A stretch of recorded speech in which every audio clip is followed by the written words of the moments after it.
What's the word, man? It's 600 Breezy checking in, man, and we were rolling out, and this is breaking down the bars.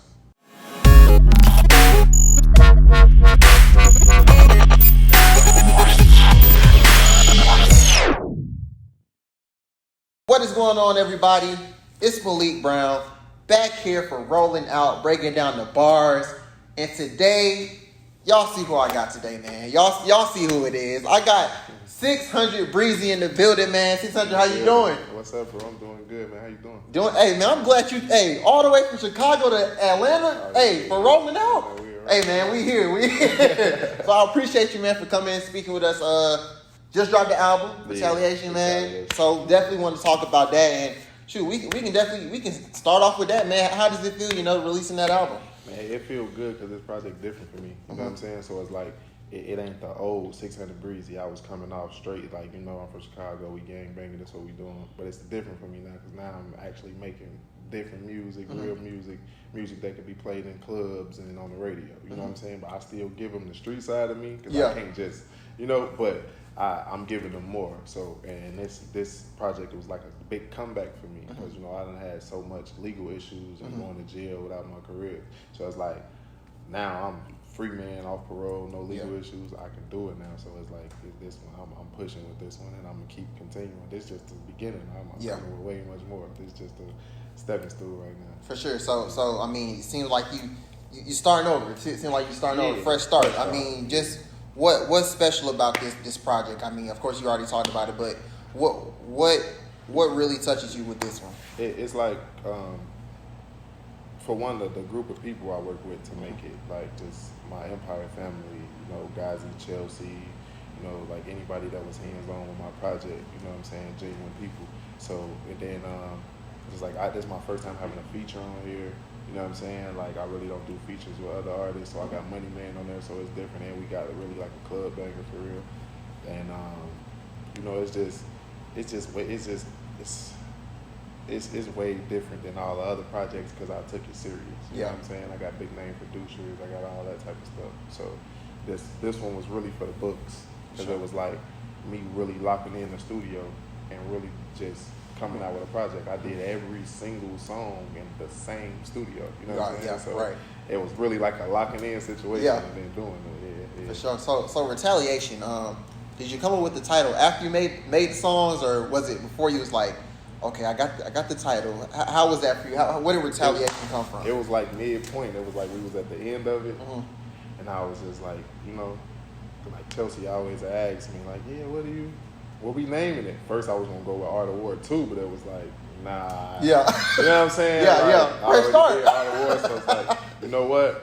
And then it was just like Retaliation. It was like get back. Yeah. So it's like me coming back and me coming back fresh.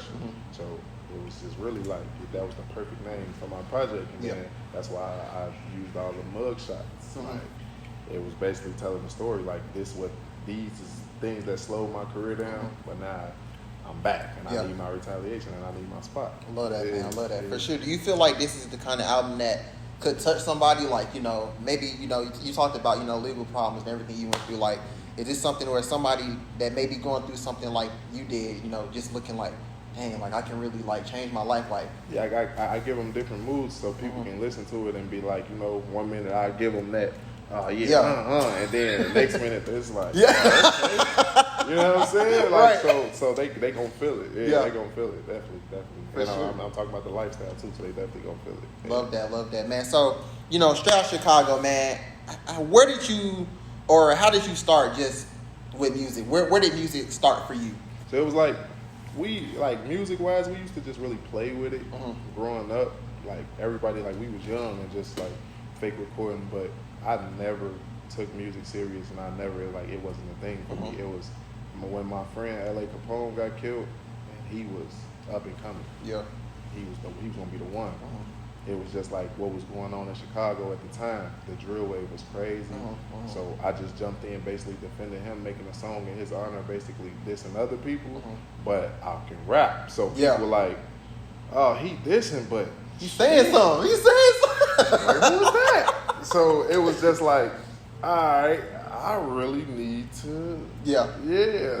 So it was just like, damn, the first song blew up, and it was like, shit, why stop now? And then it was like people started really recognizing and realizing that I really can rap. Yeah. Like I wasn't just in there making little hooks and saying nothing and making sound effects. I'm really coming with metaphors and everything. So it was just like really that. Like once I started rapping because of LA, I just had to keep pushing from there. And it was just like, you know, so I can't even sit here and say like this was my dream or none of that. I wanted to be an architect. Yeah. You know what I'm saying? Sure, So it's like it just happened, and you know, I was like, I got to take advantage of what God presented to me. Like God was like, you got this talent, so you know, use that. Use it.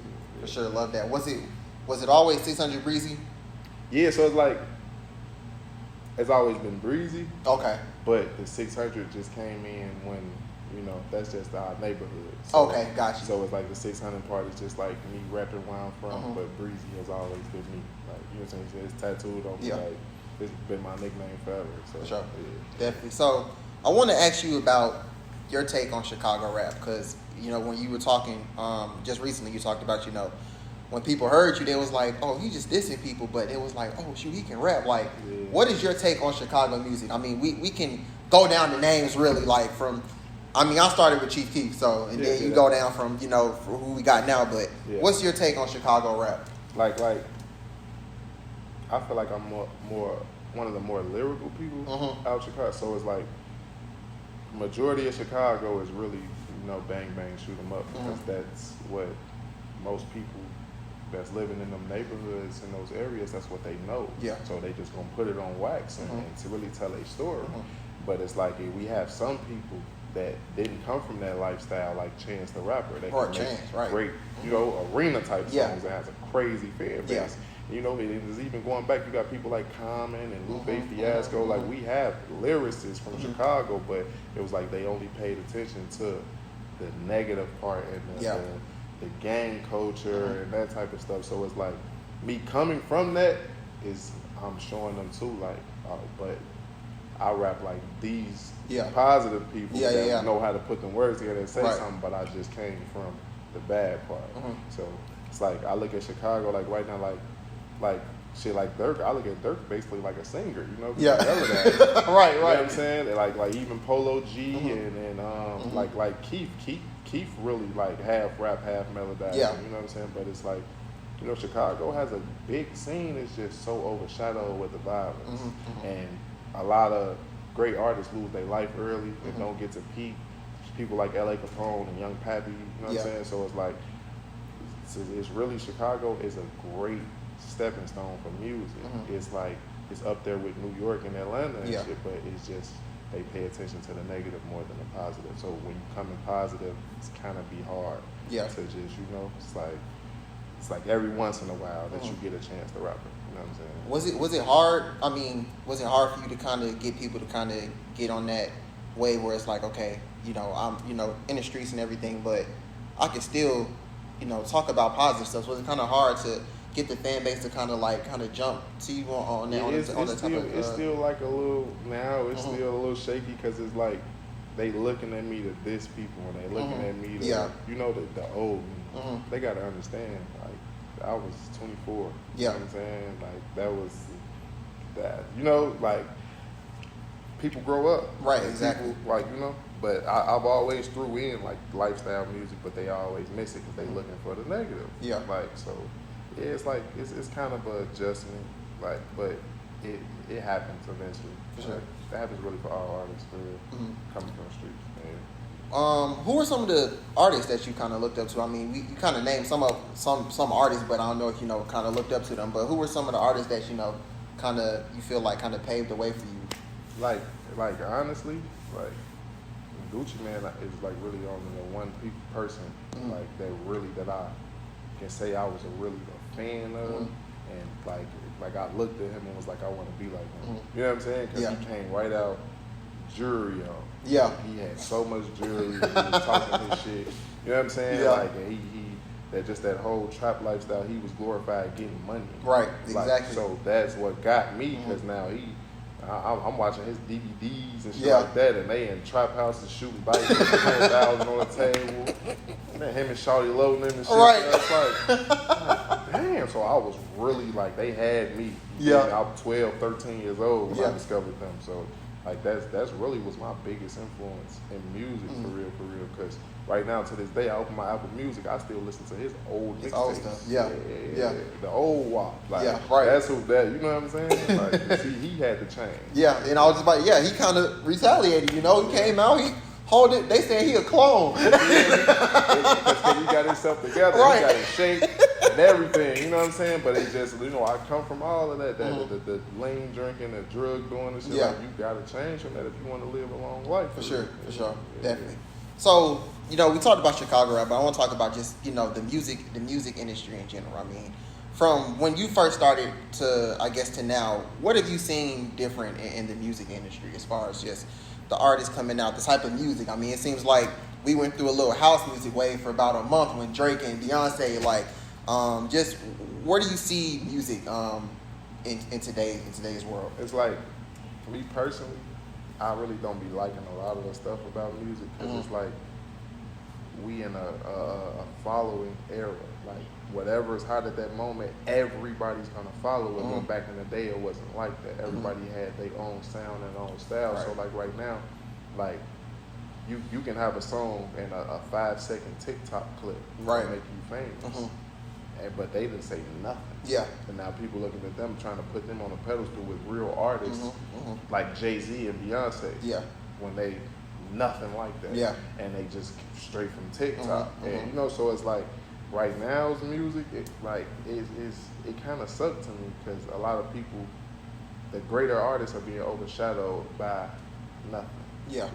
So it's like I wanted to come back to where we got Wu-Tangs and Nas's and Jay-Z's and Rakim's. Yeah. And, you know what I'm saying? Like even just rap groups like 3-6 Mafia or like, you know what I'm saying, UGK and like we don't have We that. don't got it. Like, and if we do, we don't see them because they see all the artists that's not saying nothing, but they got all type of jewelry Right. on, and they they got a following, so people and they making little TikTok hits. Yeah. So, I'm trying to help change. So right you think social media bad for? I feel it though. I feel it. Yeah, because it's like when it wasn't no social media for real, the music was amazing. True. We barely, like, they don't even appreciate R&B artists, bro. Yeah. Like people don't like I feel like Summer Walker so unappreciated, bro. As an I artist. believe, Like, for sure. Like, and this me as a man, that's my favorite Right. R&B. Like, I feel her when Yeah. she sing. I get sad. and Yeah. shit. Like, Yeah. But that's how you gotta think. That's how they felt Right. in the 80s. Yeah. They on their songs crying Exactly. over their Yeah. Exactly. You feel like music's supposed to make you feel, Make you bro. feel something. So it's Yeah. like I So want do people- you feel like R&B is dead? That I was going to ask you Not that. at all, bro. You don't think it's just, okay? It's just being It's different. overlooked and overshadowed. It's different. Yeah. Because you see, I mentioned we got people like something like Beyonce getting a little older, and you see she came out with that, that shit was just like some dance. Yeah, Break My Soul. That yeah. He said no. I don't personally got nothing to say about it, but I seen a lot of negative behind that because they expected her to come out and be the Beyonce that she's always been. Yeah. So it's like, we just need everybody to stay themselves and stay in their own lanes and give us feeling music. Yeah. Like, people just want to feel. So that's really why people listen to music, because they put them in certain Exactly. moods and help them go through stuff. Right. So. For sure. For you, I want to ask you, when you're about to make a song, what's your process? Like, are you chilling? Like, you in the studio already? What is something coming to your mind? Like, did you just realize something a certain day? Like, how do you kind of, what's your music process? So with me, it's like I never really write ahead of time or nothing. So it's like I really just be in the studio and going through beats, or be in front of a producer that's going through beats.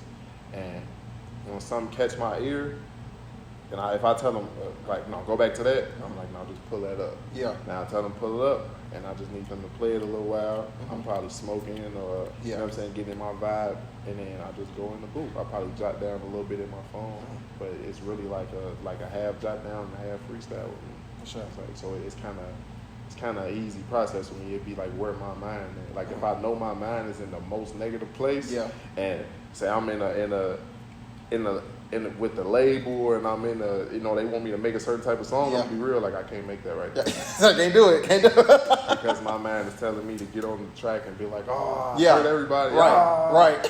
Like, but you know, there's some days it's be like, damn, I feel good. I'm getting money, I'm happy to see you. Like, you want to club banger? Come on, I got you right. For sure. So being around other artists, what are some things that you've learned throughout your career that you maybe didn't know when you first started out? I didn't know how corrupt and fake it was, though. You know what I'm saying? I've heard that a lot. You don't expect for people to be like they are. Like, some people are really just stuck up, head up their ass. Like, you know, it's like, and some people just out to get you. Like, majority of people see you and be like, oh, he valuable, I want to steal from him. You know what I'm saying? Like, in some artists, like, oh, I'm gonna keep this person around just for a little while to help my buzz go up, and then I'm gonna never talk to him again. You know what I'm saying? So it's like some people don't really be genuine. It's really just artists. Like the artists, it's rare that you bump into artists who remain themselves and stay level-headed and humble and don't just be really just assholes for real. You know what I'm saying? So it's really it's corrupt, man.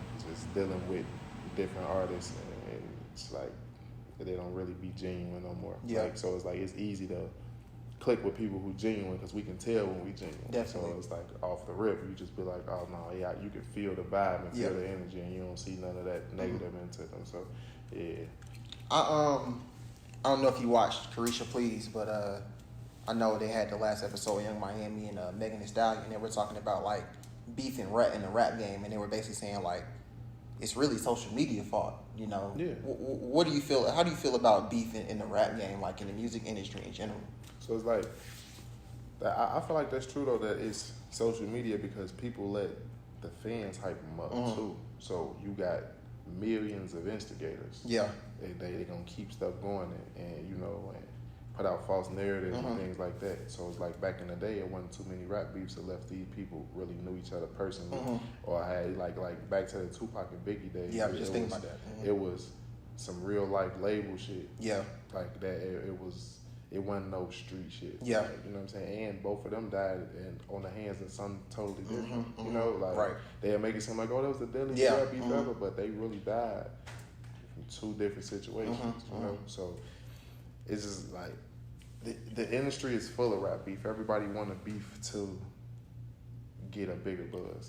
And it works, and it's sad that it's like that, but people want to see the negative. It's like it's so many depressed people or people that's down bad that they want to see other people's downfalls or other people's demise. So they rather look at the people who beefing than the artist that's like, I'm passing out book bags. And, you know what I'm saying? Like I go to the Humane Society and I'm taking care of my people, and you know, and we doing the right thing. They ain't gonna really look at them, but they gonna look at the people like, oh yeah, fuck that other thing, fuck them. We gonna kill them when we see them and this and that. People go, oh, you're right. They jump, right. Let me go download his mixtape. I like it. So, but and you know, we kind of just talked about a little bit about social media, but you know, so how do you kind of find that fine line with, you know, of course, people on social media gonna talk, but social media also is a way where, you know, artists get their stuff out, promote. Like, how do you kind of find that fine line in between doing that? It's like, I hate to say it, but they might have to just eliminate the fans from being able to put their input and keep arguments and stuff in the like if people couldn't comment on stuff, where the problem gonna come at? Because then nobody got to say nothing that caused a chain reaction. The artist is just really putting themselves out there and people seeing them. But they, you know, that kind of hurt it too, to take people away from like to comment. But it's just like, without that, if you can only just post yourself and just promote yourself without any negative coming behind it, like, or people coming and stirring up anything, or somebody saying something in your comments or whatever, or it'll take for somebody to they will have to blatantly post you and say something about you to start it. Like it's really, like, you're really gonna have to really take that part away, and it's gonna help it. For sure. So I want to go back to Retaliation. I want to ask you that if it's that one song on the project where you like, you feel like people need to listen to it? Like, this the one y'all need to really be banging in the car, in the crib. Which song is it? And why? Why that song? I know you want to say all of them because it's your project. I only want to say all of them. I got like a top 3 though. Okay, cool. So let's do top 3 then. Let's do top 3. All right, so I'm gonna start with Ticket with Money Man because of the simple fact that it's me and Money Man and it's a different sound for me. So I got probably the slightest bit of auto tune in my voice, and I'm rapping way faster than I usually do. Like I was really in the pocket riding the beat with him. So. That's it's just a banger. Like it's really like it's a song that you gonna play over and over again. Yeah. And in the car, I know it's crazy, but then number 2, I have to say 57 or 63rd because the beat selection on that was crazy. So I know how I feel when I'm riding around listening. Yeah. To it. Well, the same thing.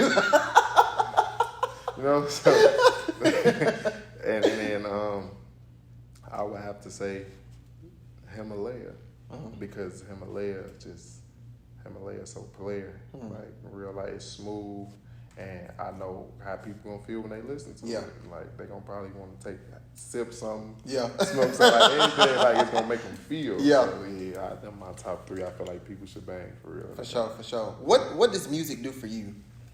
Man, music has been a very important piece of my life because my mom and my dad is heavy on music. So I grew up in households where majority of the time it was music blasting through the house. Yeah. And it could have been, with my mom, it could have went from Faith Evans and Mary J. Blige to 3 6 Mafia and Project Pat. You know what I'm saying? Wow. So, you know what I'm saying? Like, I can tell the mood that my mom in about what she playing. You know what I'm saying? Like, so it's either going to be from some sad Faith shit or you know, Mary J. Blige. And it's going to the club up. Like, Mom, not a club up.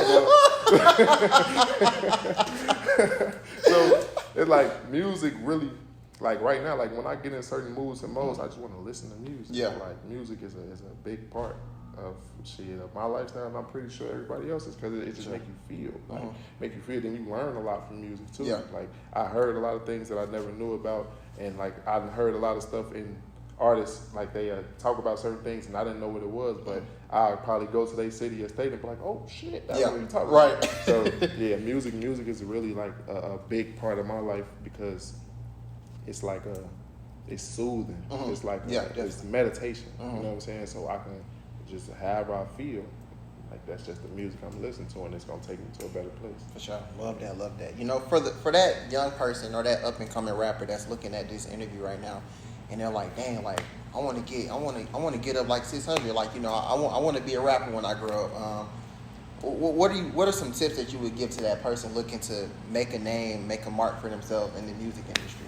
Really with the music industry, you got to be consistent. You got to be consistent with the music industry. You can't just feel like, oh, I'm gonna give them a song, leave, and then give them another one next year. Yeah. They gonna miss you. Nobody gonna pay attention to that. Right. And the fans gonna be like, hey, you know. So you gotta be consistent. You gotta really put your all into it. Like even if not your all, majority. And it take money to make money. So the majority of the people just feel like they got a hot song and they supposed to get on, but like you don't know how many artists that's out here that are way more talented than the Beyoncés and Jay-Z's, right? Like, and we don't see them, we never know. And if they didn't put nothing behind themselves to help see them, like right now, we in a world setting where you gotta pay to play for real. So you gotta pay for that promotion. You gotta pay them pages. You gotta pay them. You know what I'm saying? You gotta pay them publicists and shit. Like you gotta get it put out there. You gotta get the push so people can see you. Because if you starting off a page and you got 100 followers and nobody see you, but you got one of the best songs ever, and you only got 5-10 comments, like spend a little money and make people post you so other people can take a liking to it and then you blow up. So really it take money to make money for real, and you just gotta be consistent and do it out of love too.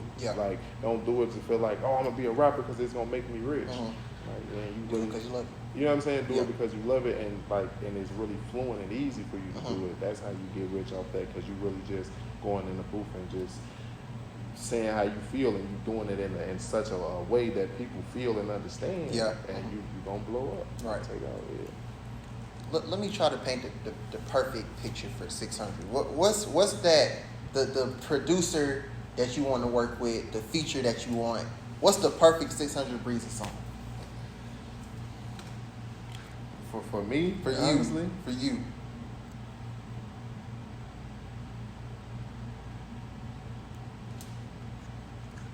I would say, and people wouldn't even expect me to say this, I would say Jay-Z on a Harry Fraud beat. Wow. Because it's Jay-Z. Yeah. So, you know what I'm saying? Like, Yeah. most people will be like, oh, Lil Baby. Right. Hey, Yeah. Jay-Z. If I get a legendary verse out of Jay-Z over East Coast, Yeah. just like That would slap. That'd be great, like unforgettable. Like nobody ever be able to forgive me after that. How do you feel about his verse on God Did? And I haven't heard it. You haven't heard it? So I've been seeing everybody, like, I've been really moving around. Yeah. Doing Yeah, runs, right, so of course, I really for sure. haven't had the time For to sure. sit in. So I even heard Khaled album. Wow. So, you know what I'm saying? And I downloaded it and everything just so You I could listened go to back it to yet? it. I ain't had the time yet, bro. So it was Twitter is what Yeah. made me want to listen Yeah, to me it. too. Me too. I keep saying, everybody, Hov did. Yeah, Hov did. I'm like, damn, I'm late. I'm like a week late. I need to go see what like, the hell this did is Hov the do. Yeah, like, what did Hov do? And people explain it to me like, yeah, he did this. Yeah. I'm like, man, I'm slipping. Man. I don't see what, that's Jigga. I gotta see what he did. Yeah. So I'm gonna listen to it today. Yeah. Today. Once I'm done doing everything I'm Yeah. doing later on, I gotta listen to it. Yeah. You just made me feel bad. My bad. I really, it's crazy that you said that because before you came in, we talked, and she was like, we got all this stuff we got to do today, and I'm like, it's crazy. I was just thinking about this a couple of days ago. I'm like, rappers, like athletes, how do y'all have time to do stuff like? Y'all just be especially when a project just released. You said, you going around doing stuff like this, like, but you exactly, you got family and you got other stuff. Like, how do you balance life? How does 600 Breezy balance his life? Balancing life is so hard. Or are you balancing it? Are you just like you just going with the flow? Really like, but it's like.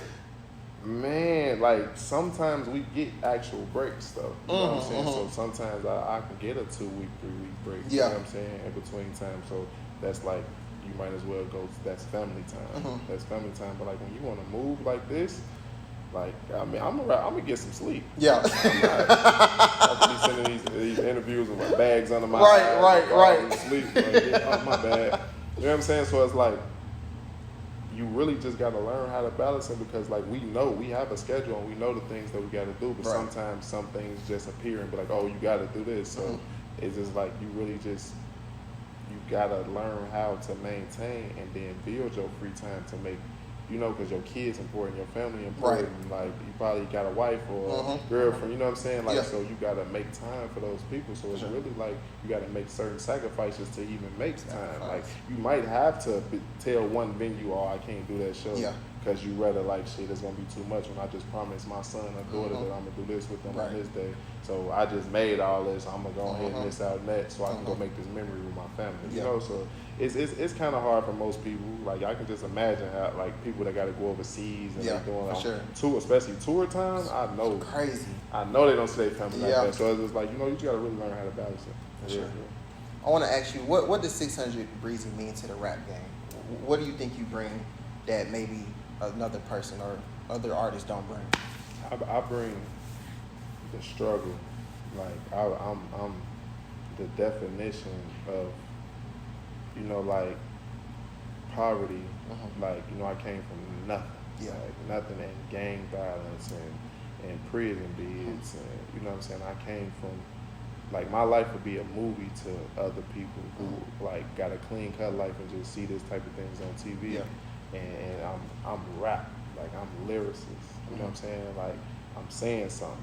Like I'm saying stuff that's going over people's head that they got to go back to them. But like, whoa, like you know. So I feel like, to the music industry, like shit, one day I'm gonna be like Jay-Z. I'm just getting That's my it. start. That's the one, right? You know what I'm saying? That's the It's one. it's gonna be to the point to where I'm gonna be 45, 50 and still selling out every Right. time I sell it. It's so that day I went platinum. You know what I'm saying? Like, it's gonna be like that. They just gotta, they gotta start respecting music again how they used to.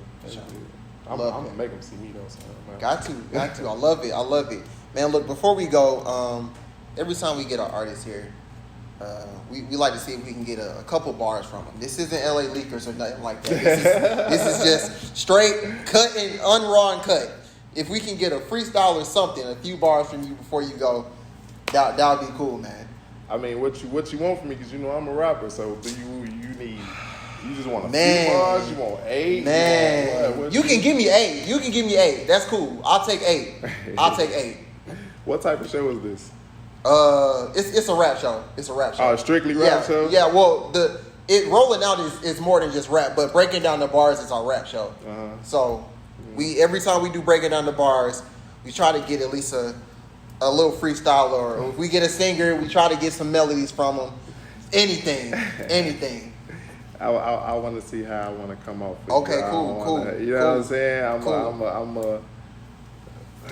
want to come off for you. Do I want to give you a heart, like some,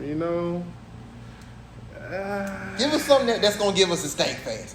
Give us something that's gonna give us a stank face. We need that. Oh, so you want that? I say you want that. Oh, man. Look, whatever comes.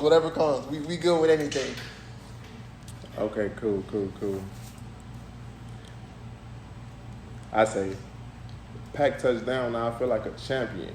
Serving my immunity, just call me Pac-Man. Long clips came from Afghanistan. Breezy the whacker man. Round of applause, I'll clap a man. Dunk on your bitch like I got the Shaq attack. Chop on side and the shit got a knife attached.